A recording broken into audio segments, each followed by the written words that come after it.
The CEO boss held her umbrella, while her husband ran ahead without looking back. Before we get into the story, comment below where in the world you are watching from today. And if you like this story, don't forget to subscribe. The polished gleam of the charity gala's marble floor reflected a distorted version of Alara, a woman she barely recognized anymore. She was an ornament, carefully chosen and placed by her husband's side, her smile as meticulously arranged as the pearls at her throat. Marcus was across the room, a shark gliding through shimmering waters, his laughter loud and his hand always finding the shoulder of a more important man. He hadn't looked at her, not really looked at her, in over an hour. A familiar, hollow ache settled in her chest, a permanent resident in the architecture of her marriage. She watched him lean in, his voice a conspiratorial murmur to a portly investor, and felt the chasm between them widen into an impassable canyon. He was selling a version of himself, and by extension, a version of them that had never truly existed. It was all performance, and she was growing tired of her role. Her gaze drifted, snagging on a figure standing near the French doors that led to the terrace. Dante Morty, her boss. He was not networking, he was observing. His presence was a quiet weight in the room, a center of gravity that bent the light and sound around him. Dressed in a suit so perfectly tailored it seemed a part of him, he held a glass of dark liquor, his stillness a stark contrast to the frantic energy of the crowd. He was the CEO of Morty Enterprises, a titan of global logistics and finance, but there was an aura about him that transcended the corporate world. It was something older, more dangerous, a whisper of old-world power that clung to him like the scent of expensive cologne. And he was looking at her. Not at her dress, not at her as Marcus's wife, but at her. His dark eyes, intense and unnervingly perceptive, cut through the noise and the pretense, and for a dizzying moment, Alara felt seen. It was a terrifying and exhilarating sensation, like standing at the edge of a great height. She gave a small, almost imperceptible shake of her head and turned away, the heat of his gaze lingering on her skin. The evening wore on, a torturous parade of empty conversations and forced smiles. Finally, Marcus returned to her side, his face flushed with success and champagne. "We're leaving," he announced, not asked, his hand gripping her elbow with a proprietor's firmness. He steered her through the throng, offering curt goodbyes as they went. The moment they stepped out of the hotel's grand entrance, the humid city air clung to them, thick with the promise of a storm. The valet was swamped, a chaotic ballet of headlights and shouted names. Marcus's patience, always a shallow commodity, evaporated instantly. "This is ridiculous," he snapped, glancing at his watch. "I have that early call with the Hong Kong office. We'll walk a few blocks and get a cab." The argument was brief and one-sided. Alara, her feet aching in her heels, protested, but Marcus was already striding away, his focus on the next objective, the next win. He was always moving forward, and he expected her to keep up. She hurried after him, her clutch purse digging into her palm. They were halfway down the block when the sky opened. It wasn't a drizzle, it was a deluge. Fat, cold drops of rain plastered her silk dress to her skin in seconds, blurring the city lights into a watercolor mess. "Marcus!" she called out, her voice swallowed by a sudden clap of thunder. He paused, turning back with an expression of pure annoyance as if the storm were her fault. "What, Alara? It's just rain. Come on." He started walking again, faster this time, pulling his jacket over his head. He didn't offer it to her. He didn't wait. He just moved ahead, a silhouette disappearing into the downpour, leaving her standing alone on the slick, dark pavement.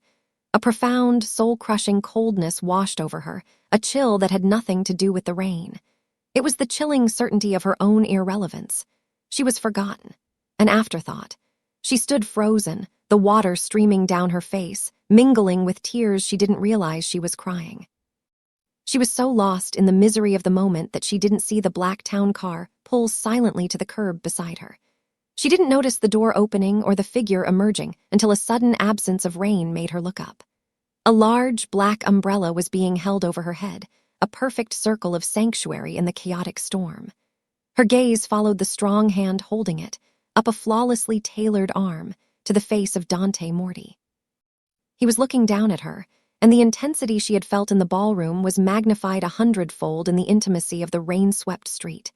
His dark hair was beaded with moisture, but he seemed utterly unaffected by the weather. He was a bastion of stillness and control. He didn't offer a platitude or a polite smile. His expression was grim, his eyes holding hers with a gravity that seemed to pull all the air from her lungs.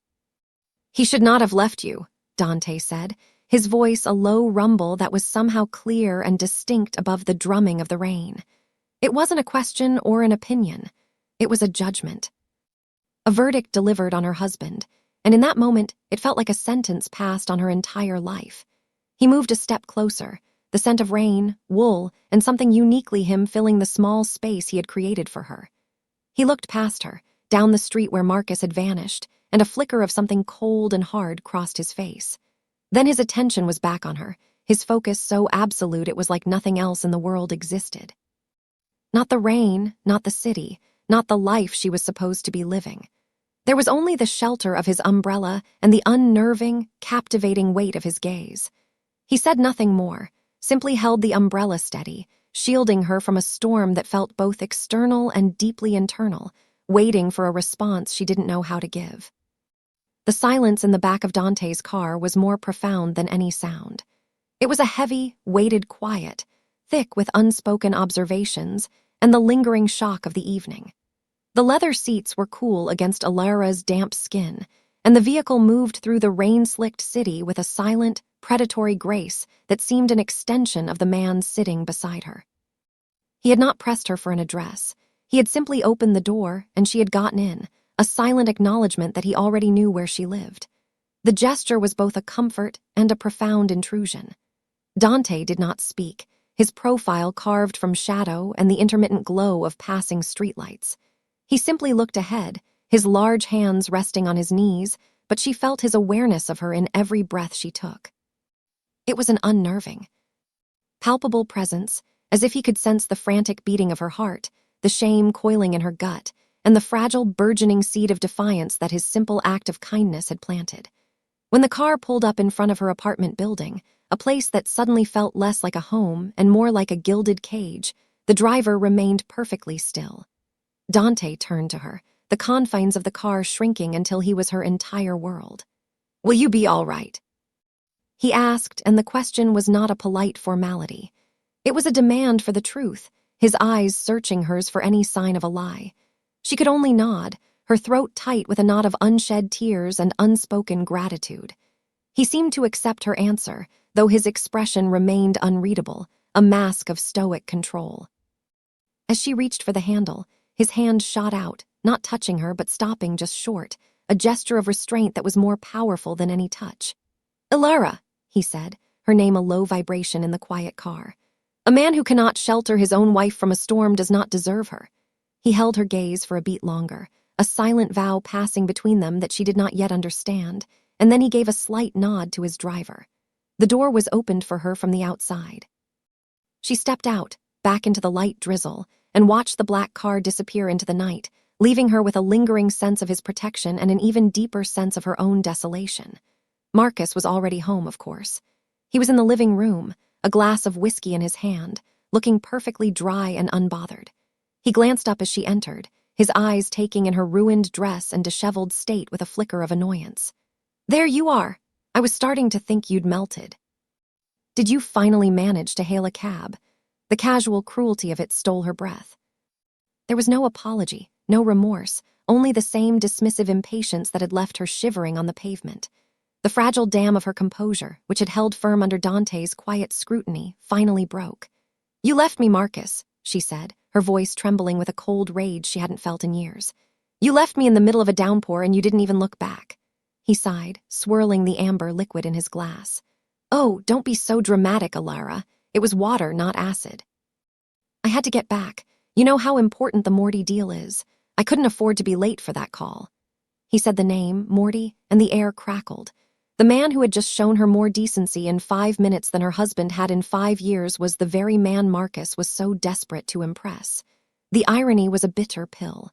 The fight that followed was the same one they always had, yet different. This time, something within Alara had fractured beyond repair. His excuses, his ambition, his utter inability to see her as anything more than an accessory to his life. It was all laid bare under the harsh light of her newfound clarity. She went to bed in the guest room, the door locked, a symbolic gesture that felt both monumental and hopelessly inadequate. The next morning at the office was a trial. As Dante Morty's executive assistant, Illyra's world was one of meticulous schedules, confidential documents, and the constant, humming pressure of his immense power. Usually, she navigated it with a calm, professional detachment. Today, the air in his top-floor suite was charged with an electric tension. He was preternaturally aware of her, his gaze lingering when she brought him his morning espresso, his voice a fraction lower when he addressed her. He made no mention of the previous night, yet it hung between them, a shared secret in the sterile, corporate air. He was a different man here, the CEO, formidable and demanding, his every word carrying the weight of his empire. But she could not unsee the man who had held the umbrella, the man who had looked at her as if she were something precious. Late in the afternoon, he called her into his office. The vast space was encased in glass, offering a panoramic view of the city that now felt like his personal kingdom. He was standing by the window, looking out, but she knew he had been waiting for her. "Close the door," he commanded without turning. She did, the soft click of the latch sounding like a gunshot in the quiet room. He finally faced her, his expression unreadable. "I have a new project for you. We're in the final stages of acquiring a smaller logistics firm to streamline our Atlantic corridor. I need a complete due diligence report on their primary domestic partners. I want every contract, every financial statement, every potential liability analyzed. I need it done with absolute discretion, and it is to be for my eyes only." He slid a heavy binder across the vast expanse of his mahogany desk. "You'll be working on this directly with me, after hours. The information is too sensitive to be handled during the normal workday." Illyra's blood ran cold as she picked up the binder and opened it. The first name on the list of partners was her husband's company, Beaumont Imports. She looked up at Dante, her heart pounding a frantic, terrified rhythm against her ribs. Was this a test? A punishment? A warning? His face gave nothing away, but his eyes held a flicker of something dark and possessive. He knew. Of course he knew. He was giving her a weapon, a tool to uncover the truth of the man she had married, and in doing so, he was binding her closer to him, pulling her deeper into his world of power and secrets. "Is that a problem, Illyra?" he asked, his voice a silken challenge. She met his gaze, the name of her husband a toxic taste in her mouth, and for the first time she felt the power Dante was offering her. It was a dangerous, seductive thing. "No, Mr. Morty," she said, her voice steady and clear. "Not a problem at all." The late-night hours in the Morty Enterprises tower transformed the office from a bustling hub of commerce into a silent, isolated sanctuary. The city below became a glittering carpet of distant lights, a world away from the intense intimacy of Dante's office. For a week, this became their routine. Illyra would manage her usual duties with flawless efficiency during the day, all while the secret weight of the due diligence binder sat in her locked desk drawer. As the rest of the building emptied, she would remain, the silence settling around her until the soft chime of the elevator announced his return from whatever late meetings he'd attended. He would shed his suit jacket, roll up the sleeves of his crisp white shirt to reveal powerful, tattooed forearms, and they would work. He was a demanding boss, his intellect sharp and his questions incisive, but in these quiet hours, another side of him emerged. He was patient, explaining complex financial structures to her with a clarity that made her feel respected, not condescended to.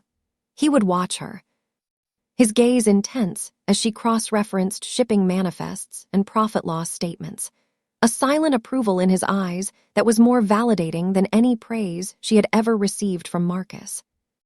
One evening, as they worked side by side at the large conference table in his office, the city lights painting patterns on the polished wood, he paused. "You have a mind for this," he said, his voice a low murmur in the stillness. "You see the patterns, the connections others miss." Illyra looked up from the spreadsheet she was analyzing, surprised by the direct compliment. "My father was an accountant," she replied softly. "He taught me to appreciate the story that numbers tell." A shadow crossed Dante's face, a fleeting glimpse of something deep and sorrowful. "My father taught me other things," he said, his gaze distant. "He taught me that loyalty is the only currency with true value, and that a debt, whether of money or of blood, is always paid. He built this empire on that foundation. Betrayal is not something we forgive. The words were spoken in the context of corporate dealings, but Alara heard the deeper meaning. It was not just the philosophy of a CEO. It was the creed of a king, a patriarch of a world far darker and more complex than Morty Enterprises. He was speaking of his family, and she knew, with an instinct she couldn't explain, that this family was more than just a bloodline. He was giving her a piece of himself, a sliver of the truth cloaked in the language he knew she would understand. The moment stretched, thick with unspoken meaning. He was so close she could feel the heat radiating from him, could smell the faint, clean scent of his soap mixed with the expensive fabric of his shirt. He reached out, his fingers gently brushing a stray strand of hair from her cheek. The touch was feather-light, yet it sent a jolt of electricity through her entire body. His thumb grazed her skin, a slow, deliberate caress that felt like a brand. Her breath hitched. His eyes dropped to her lips, and for a heart-stopping second, she was certain he was going to kiss her. The desire was a physical ache inside her, a longing so sharp and sudden it terrified her. Just as he leaned in, the shrill ring of her personal cell phone shattered the spell. It was Marcus. Of course, it was Marcus. She pulled back as if burned, her face flushed, and answered the call with a trembling hand. His voice was sharp, accusatory. "Where are you, Alara? It's after 11. Are you still with him?" The insinuation was ugly, possessive, and utterly hypocritical.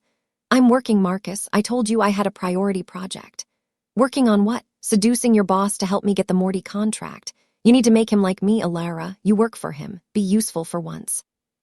The crude words, spoken with such casual cruelty, were a slap in the face. Dante, who had sat back in his chair, his expression hardening into a mask of cold fury, could hear every word. Alara ended the call, her hands shaking, humiliation and rage warring within her. She couldn't look at Dante. "I'm sorry," she whispered to the table. "You have nothing to apologize for," he said, his voice dangerously soft. He stood and walked to the window, his back to her. The muscles in his shoulders were tight with a controlled violence. "That man does not deserve the air you breathe." The work that night was over. The intimacy had been corrupted by Marcus's ugliness. Dante arranged for his driver to take her home, the ride silent and tense. When she arrived at her apartment, Marcus was waiting, his face a mask of frustration and entitlement. He confronted her, his desperation making him reckless. He accused her of sabotaging his chances, of not trying hard enough, of being a disappointment. When she turned to walk away from him, to retreat to the guest room that had become her only refuge, he grabbed her arm, his fingers digging into her flesh. "You will listen to me," he snarled, his face close to hers. "You are my wife. You will do what is best for us." "This isn't about us," she shot back, yanking her arm free. "This is only ever about you." A dark bruise was already beginning to form on her skin, a stark, ugly testament to the man her husband had become. The next day at the office, she wore a long-sleeved blouse, but she knew Dante saw. He didn't have to see the mark. He saw it in the way she held herself, in the shadow of shame in her eyes. He said nothing all day, his focus absolute, his demeanor colder and more remote than ever. But as she was preparing to leave, he called her into his office one last time. He did not ask her to sit. He simply stood behind his desk, a figure of immense contained power. "The due diligence report is complete," he said, his voice flat. He made a single call, his words spoken in rapid, low Italian. The person on the other end responded in kind. It was a short, brutal conversation. When he hung up, he looked directly at Alara, and the cold fury in his eyes made her shiver. "Marcus Beaumont's proposal has been rejected," he stated. "Furthermore, evidence of financial misconduct has been uncovered. His credit lines with our banking partners have been frozen pending a full investigation. He is finished." It was a declaration of war, a corporate execution. But it was also something more. It was a protective, possessive act. He had not just destroyed her husband's career, he had removed a threat. He had passed judgment, and he had acted upon it, bringing the full, terrifying weight of his world down upon the man who had dared to harm what he was beginning to consider his. The air in Dante's office was still and heavy, charged with the finality of his words. He had just dismantled her husband's life with a single phone call, an exercise of power so absolute it was breathtaking. He came around the massive desk, his movements deliberate and silent, and stopped in front of her. He did not touch her, yet she felt enveloped by his presence. He reached out and gently took her arm, his fingers tracing the edge of her sleeve where the bruise was hidden. His touch was not a violation, but a strange, reverent inspection, as if he were assessing the damage done to a priceless artifact. "He put his hands on you," he said, the words a low, guttural statement of fact. It was not a question. It was an indictment. "That is a mistake he will not be allowed to repeat." He then gestured to a leather-bound file on his desk, a file separate from the corporate due diligence she had prepared. She knew, without being told, that this was his own investigation, a product of the darker, more efficient channels he operated in. "Everything you need to know is in there," he said, his voice devoid of pity, filled instead with a cold, hard clarity. "The truth about his debts, the affair he's been having for the last 18 months. The way he has been using your family's name and your reputation to secure loans he has no intention of repaying. This is the man you go home to. This is the man who left you in the rain." He was giving her not just an escape route, but a reason to burn the bridge behind her. He was arming her with the truth, a truth he had unearthed from the shadows with his immense and terrifying power. Alara took the file, her hands steady. The shock had given way to a numb resolve. She had been living a lie, a carefully constructed illusion of a marriage, and Dante Morty had just handed her a hammer to shatter the glass. She walked out of his office without another word, the file feeling like a lead weight in her hands. The confrontation with Marcus was not the tearful, dramatic explosion she might have once imagined. It was cold, quiet, and brutal. She found him in their living room, pouring another whiskey, his face pale with panic. He had already received the calls that had ended his world. She didn't shout. She simply opened the file and laid the first photograph on the coffee table. It was of him with another woman, laughing, his arm draped around her possessively. She followed it with bank statements, copies of emails, a detailed and irrefutable timeline of his betrayal. He stared at the evidence, his bravado crumbling into a pathetic, sniveling mess. He didn't deny it. He couldn't. Instead, he raged. He blamed her. He blamed her for not being charming enough, for not being ambitious enough, for not pleasing Dante Morty enough to save him. "You ruined me," he screamed, his face contorted in an ugly mask of self-pity. "You did this." "No, Marcus," she said, her voice eerily calm. "You did this to yourself. I just finally decided to open my eyes." He lunged for her then, his desperation curdling into violence, but she was already moving, stepping back toward the door she had left open. There was no fear left in her, only a vast, empty space where her love for him used to be. She saw him for what he was, a weak, pathetic man lashing out as his world collapsed. She left him there, surrounded by the wreckage of his own making. She walked out of the apartment with nothing but her purse and the clothes on her back, leaving the file and the keys to the life she had just ended on the console table by the door.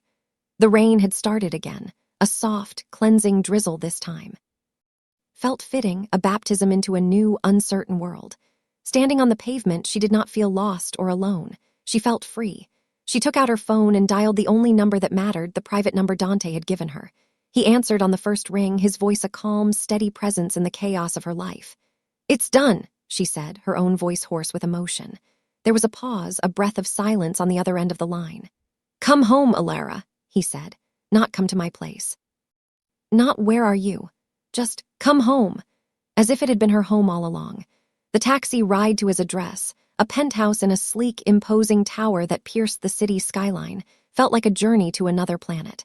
When she arrived, he was waiting for her, the door to his apartment open. He stood there, dressed not in a suit, but in a simple black t-shirt and dark pants that did little to conceal the raw power of his physique. He looked at her tear-streaked face and the fierce, fragile hope in her eyes, and the careful mask of the CEO, and the dawn fell away. He was just a man who had seen her, chosen her, and brought down an empire to clear a path to her. She walked into his arms without hesitation, her body colliding with his, and he held her, his arms a fortress around her. He held her as she finally let herself break, as the sobs she had been holding back for years finally tore through her. He just held her, stroking her hair, murmuring soft words in Italian against her temple, a litany of comfort and possession. When her tears subsided, he tilted her face up to his thumbs gently wiping away the moisture from her cheeks. The look in his eyes was one of raw, unguarded hunger and a profound tenderness that stole her breath. And then he kissed her. It was not a kiss of gentle comfort. It was a kiss of claiming, of desperation, of 1,000 unspoken conversations and 100 stolen glances. It was the release of every ounce of tension that had been building between them since that first moment in the rain, a raw, desperate collision that tasted of salt and sorrow and a dark, dangerous promise of a new beginning. He swept her up into his arms and carried her from the foyer, the city lights twinkling like fallen stars through the floor-to-ceiling windows, laying her down on the bed that was to become theirs. In that room, high above the world that had broken her, he showed her what it was to be worshipped, to be protected, to be wanted not as an accessory, but as the very center of a man's universe. It was a confirmation of her choice, a sealing of a new, unbreakable pact made not in a church, but in the heart of a storm. The morning light crept into the penthouse, soft and gray, painting the sprawling city below in muted tones. Elara awoke slowly, cocooned in the warmth of fine linen and the solid, comforting weight of Dante's arm draped possessively over her waist. For the first time in years, she felt a sense of profound peace, a stillness in her soul that was as vast and quiet as the sky outside the panoramic windows. He was already awake, watching her, his dark eyes tracing the lines of her face as if memorizing them. The ruthless CEO, the formidable Don, was gone. In his place was a man whose gaze held a raw vulnerability that was reserved only for her. He had seen her at her most broken, and he had not turned away. Instead, he had gathered the pieces and declared them his.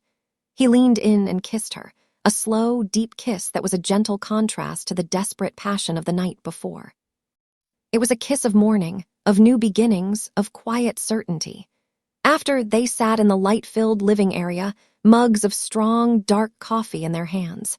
He was dressed in casual clothes, but his imposing presence remained, a constant reminder of the world he commanded. He did not offer platitudes or easy promises. He offered her the truth, a truth as stark and unadorned as the minimalist decor of his home. "My world is not simple, Elara," he began, his voice a low, serious rumble. "It is not always kind. The power you saw me use on your husband, it is not limited to boardrooms and financial institutions. My family has deep roots, and our business is built on a foundation of absolute loyalty. That loyalty is rewarded with fierce protection."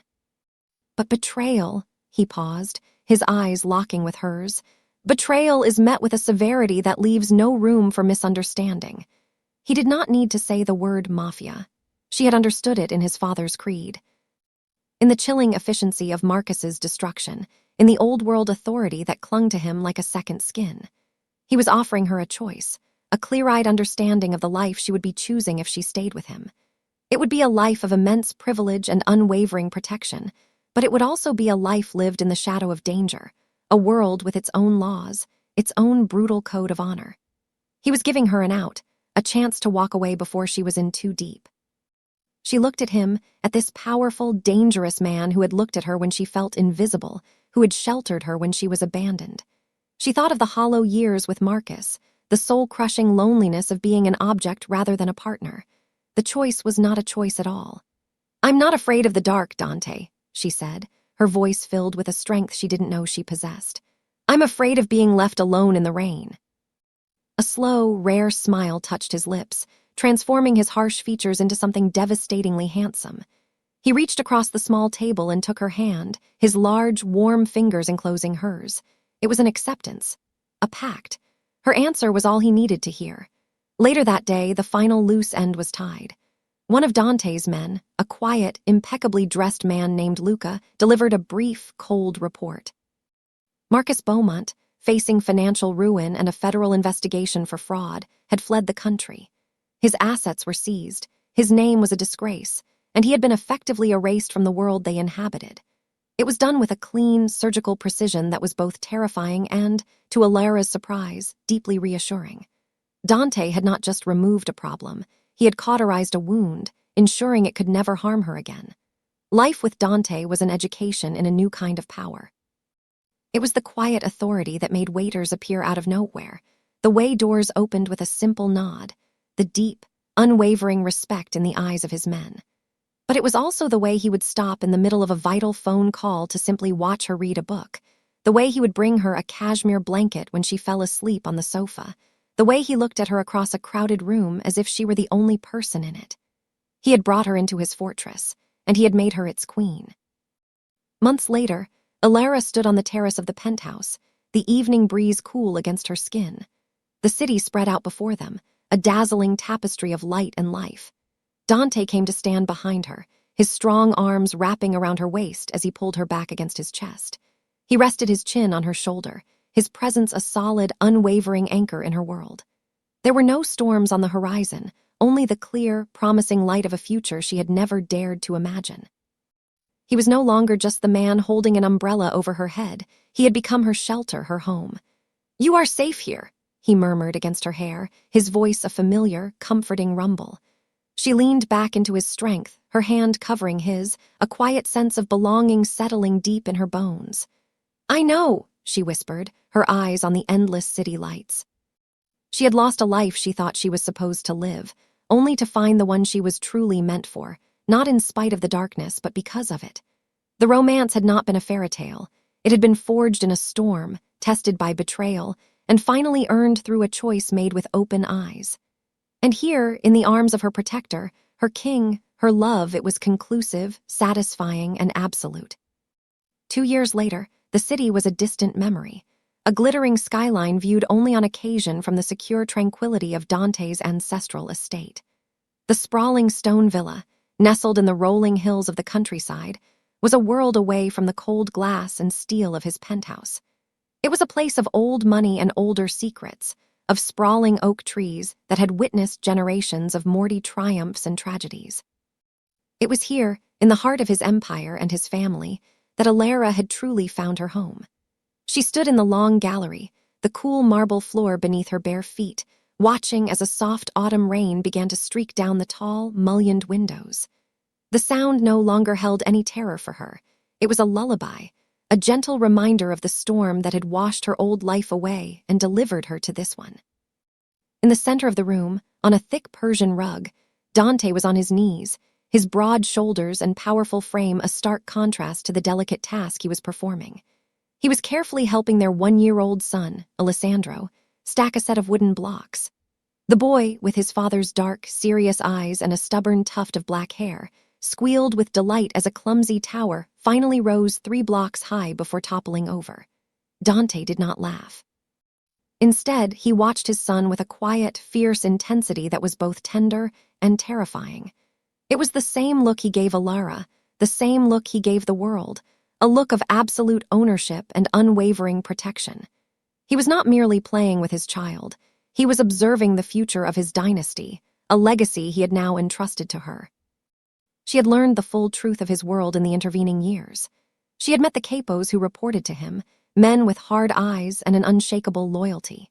She had sat at long dinner tables where conversations flowed in hushed Italian, discussing matters of business and blood with equal gravity. She had seen the darkness that lurked at the edges of their life, the constant threat that necessitated the quiet, ever-present security guards who patrolled the estate's perimeter. But she was not afraid. She had come to understand that the very danger that defined Dante's world was the source of their safety.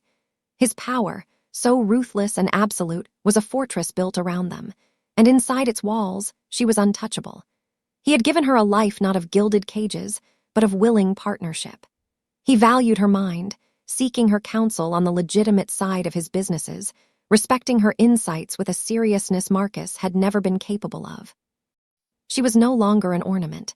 She was the matriarch, the signora of his house, and her word carried a weight she had never known she could possess.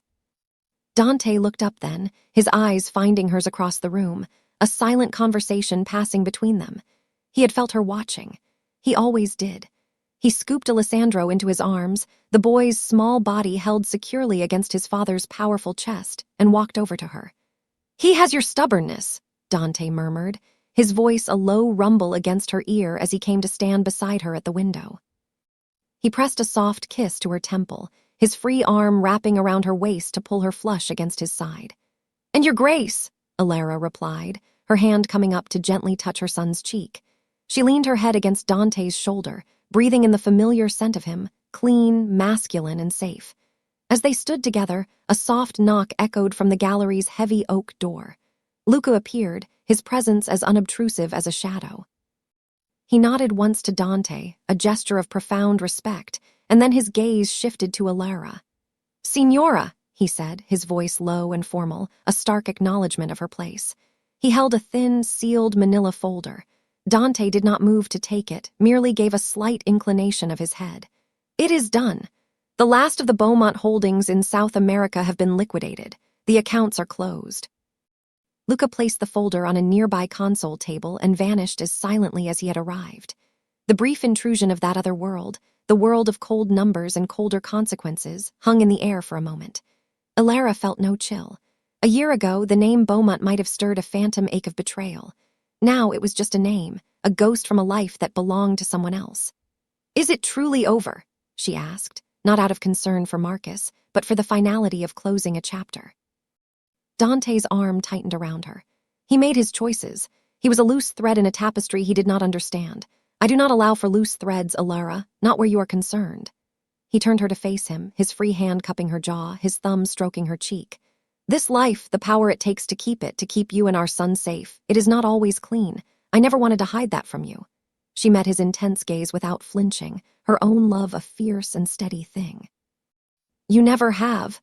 I used to think the world was separated into light and shadow, but I was wrong. There are only people and the choices they make to protect what they love. I didn't choose the darkness, Dante. I chose the man who stands at its center and commands it to keep his family safe." A flicker of raw emotion, something deeper than love, crossed his face. It was a look of profound, almost painful gratitude. He had spent his life surrounded by fear and loyalty born of obligation. What she offered was something else entirely: understanding, acceptance, and an unwavering partnership. He took her hand and led her from the gallery, leaving their son with his waiting nursemaid, and walked them down a long, quiet corridor to his private study. It was a room she loved, a sanctum of leather, old books, and the scent of wood smoke from the perpetually laid hearth. It was the heart of the Morty Empire, where generations of his family had made decisions that shaped destinies. He stopped before a portrait of his father, a stern, unyielding man with eyes as dark as Dante's own. "My father believed love was a weakness," Dante said, his voice quiet. "He ruled through fear and respect. He thought a wife was for producing an heir, a partner was for business. He never understood that the greatest strength, the only power that truly endures, is a love you would burn the world down to protect." He turned her to face him, his hands framing her face. "You are not a weakness, Alara. You are the heart of my empire. You are the reason for it. Without you, this," he gestured to the opulent room, the vast estate, "is just a collection of stone and paper." He lowered his head, his lips finding hers in a kiss that was deep with love and the shared knowledge of their journey. It was a kiss that held the memory of a lonely woman left behind, the fury of a man who refused to allow it, and the quiet promise of 1,000 rainy nights to come. He had not just held an umbrella for her. He had become her shelter from every storm, the one place in the world where the rain could never touch her again.